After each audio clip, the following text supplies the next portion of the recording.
আর এবারে কাউন্টিং এ যথেষ্ট সময় লাগবে, যেহেতু প্রত্যেকটা হলে সুপারভাইজার আছে, অবজারভার আছে, এবং প্রত্যেকটা হলে স্লিপ অবজারভারদের মেলাতে বলা হয়েছে, তাই কোন রকম গুজবে কান দেবেন না। 18-20টা করে রাউন্ড হবে, অতএব একটা দুটো রাউন্ডে কোথাও আগে পিছে হলে বিচলিত হওয়ার কোনো কারণ নেই। 21-এর অভিজ্ঞতা থেকে অভিজ্ঞতা নিয়ে আমরা আপনাদের সম্পূর্ণ সুরক্ষার জন্য ভিতরে এবং বাইরে ব্যবস্থা নিয়েছি। আপনারা একদম বিচলিত হবেন না।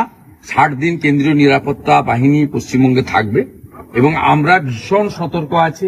আমাদের কেন্দ্রীয় নেতারা এখানে প্রত্যেকে জেলা ওয়াইজ উপস্থিত আছেন। দিল্লি, কলকাতা, বিভিন্ন জায়গায় বিজেপি নিজস্ব কন্ট্রোল রুম করেছেন। আমাদের বিচার পরিবারের লোকেরাও আছে, এমনকি সুরক্ষার জন্য আমাদের লয়ার থেকে শুরু করে আমাদের সমস্ত লোকজন কালকে কয়েক লক্ষ লোক বাইরে আপনাদের সুরক্ষা দেওয়ার জন্য পাশে দাঁড়ানোর জন্য থাকবে। 8-10 রাউন্ডের আগে কোনো রকম বিচলিত হবেন না। যেমন আমি ভবানীপুরের ক্ষেত্রে বলি, 77 নম্বর ওয়ার্ড 3, 4, 5, 6 এই রাউন্ডে আসবে 49টা বুথ। 12টা হিন্দু বুথে আমার লিড হবে, 35টা মুসলিম বুথে মমতা ব্যানার্জির লিড হবে। বিচলিত হওয়ার কোনো কারণ নেই। 9-10 রাউন্ডের পরে দেখবেন যে লিডটা ওনার আছে মেকআপ করে আমরা অনেক ভোটে এগিয়ে। যারা সংগ্রাম বা উত্থান পতনের কোনো সাক্ষী ছিল না, তাদের সবসময় যারা মানে রাজনীতির রাজভোগ খেয়ে এসেছে, তারাই এই ধরনের ঔদ্ধত্য প্রকাশ করবে। আমরা বাম জমানা দেখেছি, সে লড়াইও করেছি, বামকে হারিয়েছি। তৃণমূলের জমানাও দেখেছি, গত 6 বছর আমরা লড়াই করেছি, আবার সেই লড়াইও দেখেছি, নির্বাচন হয়েছে।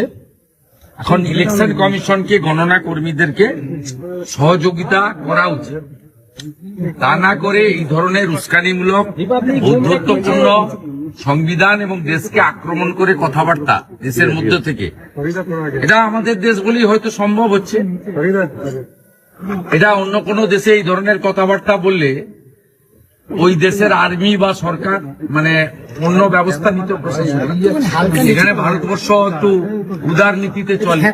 ফলতা নিয়ে কমিশন বলছে যে কমিশনেরও যারা নিযুক্ত কর্মী তাদের একাংশের বিরুদ্ধে ব্যবস্থা নেওয়া হতে পারে, কারণ যেহেতু একটা গোটা বিধানসভা। Election commission is trying their best. পুরো প্রক্রিয়াটা নিচের তলাতে অনেক রকম ঝামেলা আছে। এই সেকশন অব দি অফিসার যারা সুবিধা ভোগ করেছে, তারা তো যেন তেন প্রকারণে তৃণমূলকে রাখতে চায়, পারলে ইভিএম ভেঙে দিয়েও রাখতে চায়। এটা স্বীকার করতে রাজি না, কিন্তু পুরো বিষয়টা তো ইভিএম এ বন্দী। আর ফলতার ক্ষেত্রেও নির্বাচন কমিশন যা সিদ্ধান্ত নিয়েছে, সঠিক সিদ্ধান্ত নিয়েছে, এবং ভারতীয় জনতা পার্টির সরকার কালকে তৈরি হয়ে গেলে ফলতার নির্বাচন অবাধ গণতান্ত্রিক ভাবেই আগামী দিনে ভারতীয় জনতা পার্টির সরকার পরিচালিত প্রশাসন ইলেকশন কমিশনের সাথ দিয়ে, সঙ্গ দিয়ে করাবে, বিশ্বাস আমার আছে। 2 আইএএস অফিসারের বিরুদ্ধে আপনি যে অভিযোগ শামা পারভিন এবং প্রীতি গোয়েল অতি উৎসাহ নিয়ে কালকে এটা করছিলেন। আমরা অভিযোগ করার পরে ইলেকশন কমিশন থেকে সমস্ত এডিএমদের সঙ্গে যোগাযোগ করা হয়। 2 জন স্বীকার করে যে আমাদের ফোন করে এটা করেছে। কি করছিল? ভারতীয় জনতা পার্টির কাউন্টিং এজেন্টদের নামের তালিকা, অ্যাড্রেস, ফোন নাম্বার ইত্যাদি সংগ্রহ করছিল তৃণমূল কংগ্রেসকে দেওয়ার জন্য। এখনো ত্রুটি বিচ্যুতি আছে। আপনি গতকাল দেখেছেন, আমি কমপ্লেনের পরে পিংলা এবং দাসপুরে কন্ট্রাকচুয়াল সরানো হয়েছে। আজকে আমি অভিযোগ করেছি যে কে কোন টেবিলে কোন বিধানসভায় আছে।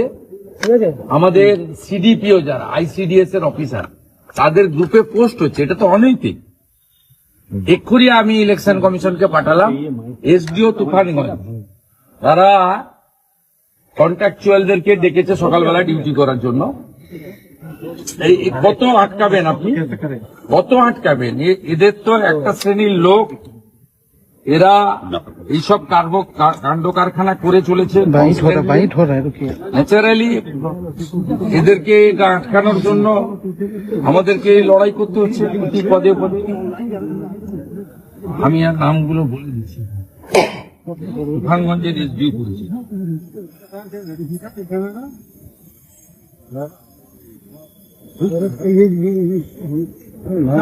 এই যে কন্ট্রাকচুয়াল দেখুন দুজনকে দিয়েছে, যে permanent staff Bijan Dey UDC, Mamsi Chakraborty LDC, Mitali Chakraborty group D. Contractual সুদে বোঝা, বঙ্কিম বসাক। আপনি দেখুন কি করে এরা এই যে এসব যে করছে, সুদে বোঝা ডিএমকে বঙ্কিম বসাক দিও, এরা কোচবিহারের এসডিও তুফানগঞ্জ দিয়েছে।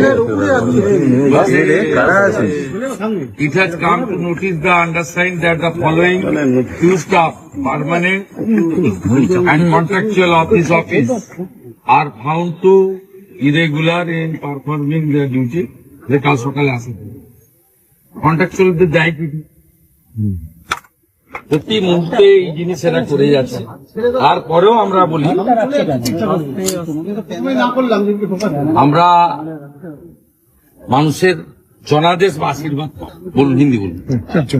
আরেকটা বিষয় উঠে আসছে যে নন্দীগ্রাম, ভবানীপুর রাজ্য জুড়ে বিজেপির ফল নিয়ে আপনার এখন ভারতীয় জনতা পার্টি সরকার ম্যাজিক ফিগার পেরিয়ে যাবে, বাকিটা আজকে কয়েক ঘন্টা আগে সংখ্যা না বলা। শুনুন, আগামীকাল রাজ্যবাসীর উদ্দেশ্যে কোনো বার্তা দেবেন আগামীকালের জন্য গণনা কর্মীদের উদ্দেশ্যে? ভারতীয় জনতা পার্টির সমস্ত গণনা কর্মীকে বলবো একদম সজাগ থেকে, সতর্ক থেকে আপনাদের যে প্রসিডিওর আছে যথাসময়ে ঢোকা এবং ঠিকঠাক করে কাউন্টিং করা, আর ইভিএম এর মেশিনে যা আপনার স্কোর আছে তার সেটা আপনার আরো টেবিল পর্যন্ত একই যাচ্ছে কিনা এগুলো দেখে নাও। এবং প্রচন্ড সজাগ সতর্ক থাকা, কোনো চাপের কাছে মাথা নত না করা। আর এবারের কাউন্টিং এ যথেষ্ট সময় লাগবে, যেহেতু প্রত্যেকটা হলে সুপারভাইজার আছে, অবজারভার আছে, এবং প্রত্যেকটা হলের স্লিপ অবজারভারদের মেলাতে বলা হয়েছে, তাই কোন রকম গুজবে কান দেবেন না। 18-20টা করে রাউন্ড হবে, অতএব একটা দুটো রাউন্ডে কোথাও আগে পিছে হলে বিচলিত হওয়ার কোনো কারণ নেই। 21-এর অভিজ্ঞতা থেকে অভিজ্ঞতা নিয়ে আমরা আপনাদের সম্পূর্ণ সুরক্ষার জন্য ভিতরে এবং বাইরে ব্যবস্থা নিয়েছি। আপনারা একদম বিচলিত হবেন না। 60 দিন কেন্দ্রীয় নিরাপত্তা বাহিনী পশ্চিমবঙ্গে থাকবে এবং আমরা ভীষণ সতর্ক আছি। আমাদের কেন্দ্রীয় নেতারা এখানে প্রত্যেকে জেলা ওয়াইজ উপস্থিত আছেন। দিল্লি, কলকাতা বিভিন্ন জায়গায় বিজেপি নিজস্ব কন্ট্রোল রুম করেছেন। আমাদের বিচার পরিবারের লোকেরাও আছে, এমনকি সুরক্ষার জন্য আমাদের লয়ার থেকে শুরু করে আমাদের সমস্ত লোকজন কালকে কয়েক লক্ষ লোক বাইরে আপনাদের সুরক্ষা দেওয়ার জন্য পাশে দাঁড়ানোর জন্য থাকবে।